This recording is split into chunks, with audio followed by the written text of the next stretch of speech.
torturas, mutilaciones, muertes extrañas, muertos en los roperos. Y pregúntenle a los niños si han visto El Exorcista, se lo han visto. Pregúntenle, hermano, si han visto las películas. Yo no sé en qué momento hasta hijos de cristianos que saben lo que son las películas de terror a veces se quedan solos en la casa y están prendiendo esas cosas. Y hay películas que también se llaman Halloween. Esas cosas se ven. Halloween enfatiza terror, enfatiza miedo. Usted no va a creer, hermano, pero en los Estados Unidos y en otros países de Europa hay personas que invierten cantidad de dinero para decorar su casa. Así como uno puede, hermano, decorar la casa con arbolitos de Navidad, con lucecitas para la Navidad, pero para Halloween, los jardines ponen lápidas, ponen ataúd, momias. Vamos a ver, por ejemplo, una casa en los Estados Unidos. Un jardín de una casa en Estados Unidos, ¿cómo es? Miren, hermano, ahí. Ustedes pueden ver. Ustedes pueden ver aquí que, mire, esta es la decoración de una casa por Halloween. ¿Qué cosa ve ahí? Usted puede ver ahí, hermano, lápidas, esqueletos, brujas, fantasmas. ¿Ah? Si ustedes pueden ver aquí, esta parte de acá es una lápida, esqueletos, un gato negro para este lado, el caldero del diablo aquí en medio, cráneos aquí dentro del caldero, cráneos, otro gato negro allá al fondo, otro gato negro aquí al otro lado, una bruja, otra bruja. Y hermano, no es una sola casa. Todas las casas que tienen jardines grandes, así están. Y se trata de adornarlo, de verlo lo más espeluznante posible. Ahora, esas cosas, hermano, se ven por todas partes. Halloween enfatiza horror, enfatiza miedo. O sea, el propósito es asustar lo que más se pueda. Y hay niños que se trauman por Halloween. Tienen miedo porque los asustan. Hay algunas hermanitas que hasta son cristianas y no quieren dormir con la luz apagada. Cristianos, hombres que tienen miedo a la oscuridad, que en la noche viene una sombra oscura que le mueven la cama. Escuchan voces. Habla de horror, habla de crímenes, habla de violencia, habla de muerte. Halloween, que el Señor lo reprenda, enfatiza el miedo, el horror, pero también Halloween nos habla de ocultismo. Miren, Halloween es dañino, ¿me está escuchando usted? Últimamente, hermano, como que el diablo se ha sacado la máscara y estamos viendo un montón de gente que están siendo poseídas por demonios y que van a los hospitales y que nadie puede hacer nada por ellos. Halloween es dañino porque atrae a la gente al ocultismo.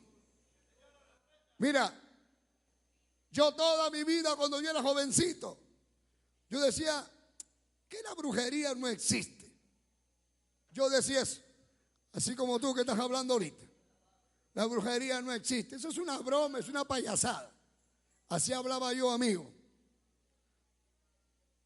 Sin embargo, si a mí me decían, vamos a hacer espiritismo, yo decía, ¿yo qué voy a hacer espiritismo? Yo no soy capaz de hacer espiritismo. A mí no es porque tenga miedo, sino porque ¿para qué voy a hacer? Yo no creo en eso. Vamos a hacer la ouija. No, yo no creo en ouija.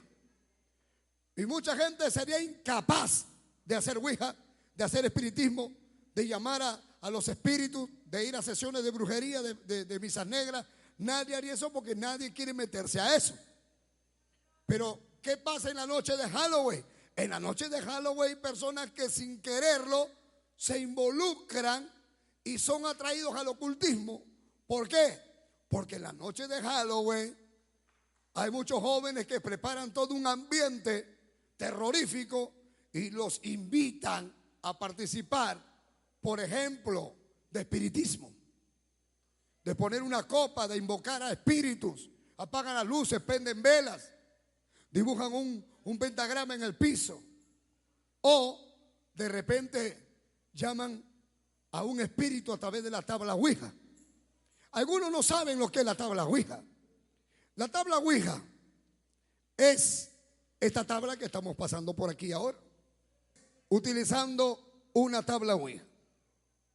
El diablo, dice la Biblia, que él es el engañador. ¿Me está escuchando, amigo? Usted que me está viendo por televisión, escuche, entienda lo que le estoy diciendo.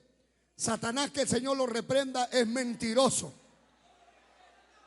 Y en la tabla Ouija es cuando la gente quiere comunicarse con los espíritus de los muertos.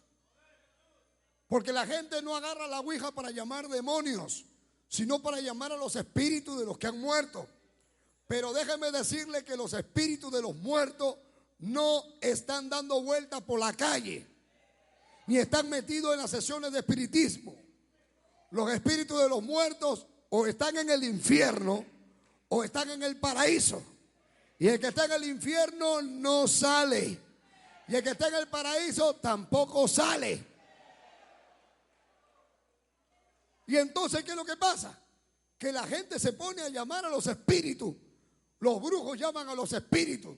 Los espiritistas llaman a diferentes espíritus que vienen a hacer hasta sus guías espirituales y piensan que son espíritus buenos, espíritus de luz, que le dan energía, que le hablan. Algunos escuchan sus voces y hasta hay algunos que dicen: yo soy tu abuelito que murió tal día, soy tu hermana que tu mamá abortó. Porque yo en una sesión, lo guardaba para el final, pero le digo ahorita, yo fui satanista, fui espiritista.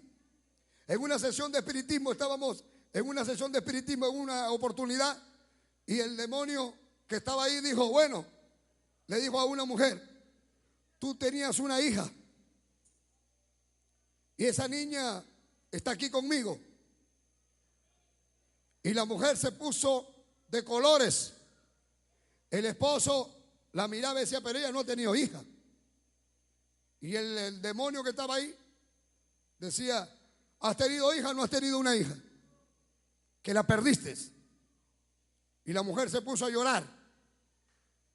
Cuando terminó esa sesión de espiritismo, el esposo no sabía que su mujer, antes de que lo conociera él, se había metido con otro hombre y que había salido embarazada y se había hecho un aborto. Y cuando lo sacaron al bebé, la sacaron al bebé como de 4 meses. Y el doctor le dijo: es mujercita. Era mujercita. Y el demonio le dijo: ese aborto que tú te hiciste, ese es el espíritu de la niña que la tengo acá.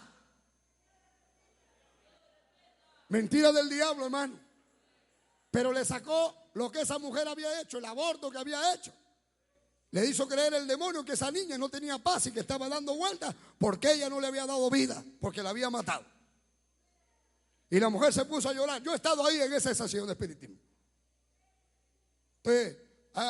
Practicando la Ouija, porque también tuve la desgracia de ser Ouija. Y haciendo la Ouija llegaba un espíritu. Y eso trabaja con una tabla, una tablilla con un hueco. Y esa tabla se mete y te marca las letras, se mueve solita. Y te marca y te pone aquí y te habla. El demonio habla inglés, habla francés, habla italiano, habla todos los idiomas. Y esto, mire, un espíritu me dijo a mí, haciendo Ouija, que me casara con mi esposa. Un espíritu llamado Luis. Mi esposa estaba embarazada, o sea, mi enamorada, ella tenía 17 años y estaba embarazada de 2 meses. Nadie sabía que mi enamorada estaba encinta, nadie sabía. Ella y yo, los dos nomás. Y yo estaba preocupado y un día llego a mi casa, me encuentro con unos amigos que estaban haciendo Ouija y un espíritu que había venido en la Ouija le dijo: ustedes tienen un amigo que se llama Tila. Yo era Tila. Y el espíritu le dijo: díganle a Atila que lo quiero conocer. Y para que Atila les crea que lo he mandado llamar, díganle que yo sé que su enamorada tiene 2 meses de embarazo. Y hermano mío, yo llego a juntarme con mis amigos. Como yo no era cristiano, yo era pagano, mundano, pecador, como tú. Así era yo, como tú. Y hablaba mis cosas y sacaba mis opiniones, como tú. Pero ¿saben qué pasó? Ese día, estos amigos se reunieron conmigo. Estábamos en mi carro, porque yo ya tenía carro. Desde los 19 años yo tenía mi carro. Yo tenía mi carro y lo subí como en la noche del día sábado que yo llegaba, hermano, de trabajar. Y lo subí al carro, fuimos a comprar trago, compré un botellón de vino y estábamos tomando vino. Y entre la borrachera que estábamos tomando, comenzaron a hablarme. Dime, ¿tú crees en los espíritus? Y yo digo, existirá, no sé. Bueno, nosotros tenemos un espíritu que se llama Luis. Y Luis te conoce a ti, me dice. Y Luis me ha dicho, me dijo él, que tu enamorada está con 2 meses de embarazo. Y yo pensé que me estaban haciendo una broma, pero que sin darse cuenta me estaban diciendo algo que era verdad. Y yo me reí. Fuera de acá, ustedes están fastidiando. No, Atila, en serio. Sabemos que María Rosa tiene 2 meses de embarazo. Y sabemos, todos lo sabemos. Y no te preocupes, dice Luis, que lo tengas a ese niño, que te va a ir bien. Y entonces seguimos conversando y me hablaron de Luis. Y entonces vine yo a hacer ouija y lo conocí a Luis. Y ustedes saben lo que decía Luis. Venía, hermano, y se movía la tabla y decía L-U, Luis. L-U-E. Y le preguntaban algo a Luis y Luis decía sí o yes, no. ¿Y cuándo voy a ir a tal sitio? Luis nos daba direcciones. Si había alguien que quería buscar una casa para alquilarla, Luis le daba la dirección, le daba el número de la casa. Sin ir al periódico, Luis nos daba todo. Pero ¿sabe qué? Todos se enfermaban, a todos les pasaba algo, los botaban del trabajo, sucedía algo. Un día Luis trajo a Miguel, luego trajo a Marta, María, y luego trajo a otro más. ¿Y sabe lo que decía Luis? Luis decía que venía del cielo. Y que como él decía, Luis decía que él había muerto en un accidente de tránsito, que lo había atropellado un carro, y que como había muerto en ese atropello, entonces por eso es que Dios le daba la oportunidad de venir a la tierra a ayudar a la gente, porque él se había muerto sin que fuera su voluntad. Mire qué mentiroso el diablo. Y entonces él decía que Dios lo había mandado para que nos ayudara. Y entonces yo, cuando alquilé mi casa, cuando recién me casé, en la puerta de mi casa eché pólvora y puse Luis. Y se la dediqué sin saber que le estaba dedicando la entrada a este demonio a mi casa. ¿Te acuerdas, negra? Y por supuesto mi matrimonio fue una desgracia. Que el Señor lo reprenda. Luego Luis trajo a otro espíritu, trajo al virrey Carlos V. Y cuando entraba el virrey, todos nos poníamos todos se tenían que arrodillar porque llegaba el virrey. Pero de repente, ¿quién era Miguel? Miguel era un asaltante de banco. ¿Y quién era Marta? Una prostituta que estaba también tratando de recuperar su salvación. Y todas esas cosas las hablaban los espíritus por la ouija. Y nosotros no sabíamos nada, que era mentira, que eran demonios. Un día nos predicaron de Cristo. Y entonces nos hablaron de Dios. Nos hablaron que esto era del diablo, que eso no era de Dios. Y la persona que les habló dijo, ¿por qué no van y le preguntan al cura? No es que todos los que hacíamos ouija éramos de la parroquia. No se moleste, hermano. Le digo la verdad. Nosotros no sabíamos que eso era malo. Y entonces cuando fuimos a decirle al cura que nosotros que cantábamos en la misa de 7 hacíamos la ouija y estábamos hablando con un montón de espíritus que venían del otro lado. Y el cura dijo, ¿qué espíritu ni qué espíritu?